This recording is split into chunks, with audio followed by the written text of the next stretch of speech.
Bonjour à tous et surtout bienvenue mes amis pour cette nouvelle petite vidéo sur le procès Cédric Jubilard. Je dirais plutôt sur l'affaire Cédric Jubilard, l'affaire Jubilard, parce qu'en général je ne parle pas réellement du procès qui pour moi n'a pas beaucoup d'intérêt. On en est à la 3e semaine et tous les jours c'est la même chose. Nous avons des gens qui viennent à la barre et qui nous parlent de Cédric Jubilard, de son personnage, de ce qu'il était, de l'image qu'il donnait, etc. avant. Mais ça, mes amis, je suis désolé, je pense que vous serez d'accord avec moi, ça ne fait avancer l'affaire en rien du tout, ça n'amène aucun indice, aucune preuve, rien. Qu'est-ce qu'on en a à foutre si c'était un gars sympa ou pas, ça n'en fait pas un meurtrier. Je pense que le procès, c'est une perte de temps monumentale. On revient à cette vidéo. Donc, hier, dans une vidéo, je vous expliquais, je vous donnais mon avis, qui me semble de plus en plus suivi en commentaire en dessous des vidéos et sur les réseaux sociaux où je les poste. De plus en plus de gens sont d'accord avec ce que je dis et ça fait vraiment plaisir également. Je vous expliquais donc que pour moi, Cédric Jubilard avait eu peu de chances de savoir réaliser cette disparition et cette probable mort donc de Delphine Jubilard dans la nuit du 15 au 16 décembre 2020, qui n'en avait certainement pas eu le temps ni matériel, ni physique, ni simplement le timing, le temps, etc. Je conseillerais donc à ceux qui n'ont pas vu cette vidéo que je pense intéressante de la regarder après avoir regardé celle-ci, ce qui me permettra de plus comprendre ce que je vais vous dire dans celle-ci. Mais donc, si on admet que ce n'est pas Cédric Jubilard et que l'histoire qu'on nous donne depuis le début, c'est-à-dire que la soirée du 15 décembre 2020, il y aurait eu une grosse dispute entre Cédric Jubilard et sa femme Delphine, ce qui semble confirmé par des cris entendus par les voisins. Donc ça semble quand même bel et bien confirmé, pardon. Il faut se poser deux questions. En premier, qu'est-ce qui a déclenché cette dispute entre les deux? Ça, c'est une chose. Et en deuxième, si ce n'est pas Cédric Jubilard, le responsable coupable de la disparition et de la probable mort donc, de Delphine Jubilard, il y a bien quelqu'un qui en est responsable. L'histoire qu'on nous a donnée, la dispute qui dégénère, si elle n'est pas vraie, il y en a forcément une autre. Vous serez d'accord avec moi. Et en reprenant les faits et tout ce qu'on sait sur ce qui s'est passé les 2 ou 3 jours avant cette fameuse nuit, cette soirée du 15 décembre, il y a une hypothèse qui ne semble pas beaucoup émise par beaucoup de gens, ou que peu de gens réfléchissent, en tout cas, c'est celle de l'amant. Alors, laissez-moi, avant d'exploser, je connais la réaction des gens quand on parle de la probable culpabilité de cet amant Jean, c'est l'explosion en général. Laissez-moi vous expliquer, écoutez bien, et surtout, comme je vous l'ai déjà dit, mettez-vous en condition, imaginez tranquillement, avec rien d'autre dans votre tête, rien pas le procès, etc.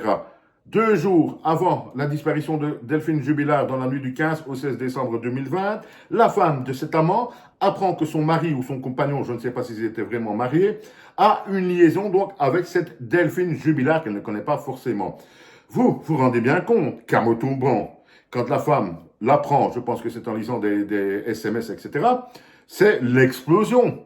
Vous vous rendez bien compte que c'est pas la joie, le couple basculait déjà, à ce qui paraît se sépare également, mais cette fois-là, c'est l'explosion. Ça va vibrer vraiment solide d'un côté. Mais à ce moment-là, pardon, excusez-moi, qu'est-ce qui se passe donc 2 jours plus tard, le 15 décembre au soir, dans le domicile des Jubilards? Il y a donc une dispute. Qu'est-ce qui provoque cette dispute d'après vous? Mais c'est très simple.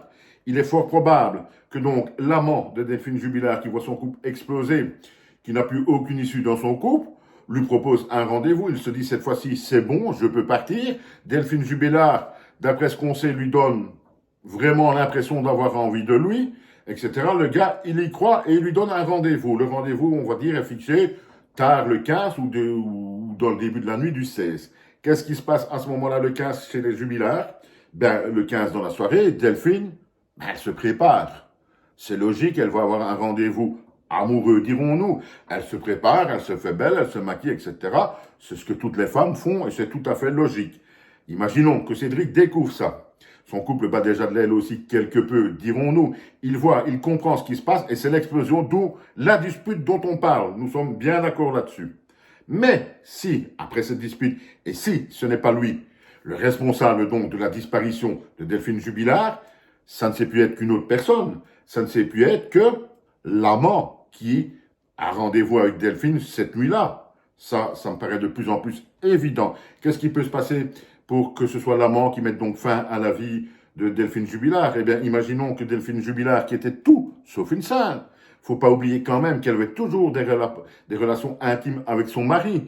Alors, vous allez me dire que le fameux Jean a expliqué que ça la dégoûtait, etc., etc. Mon œil, que ça la dégoûtait. Ça, c'est comme je vous l'ai dit. ce gars, ce Jean, il ne va faire qu'une chose, c'est noircir Cédric Jubilard au plus pour qu'on reste, comme je vous l'ai déjà dit, focus sur Cédric Jubilard et qu'on ne s'intéresse pas trop à lui.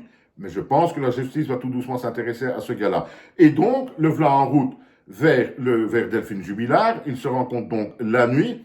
Et là, c'est une possibilité que personne ne veut émettre ou qu'on rejette vite. Il est tout à fait possible qu'à ce moment-là, Delphine Jubilard, puisqu'elle a encore des relations avec Cédric, en fait, lui fasse comprendre ou que lui comprenne qu'en fait, jamais elle ne va partir avec lui.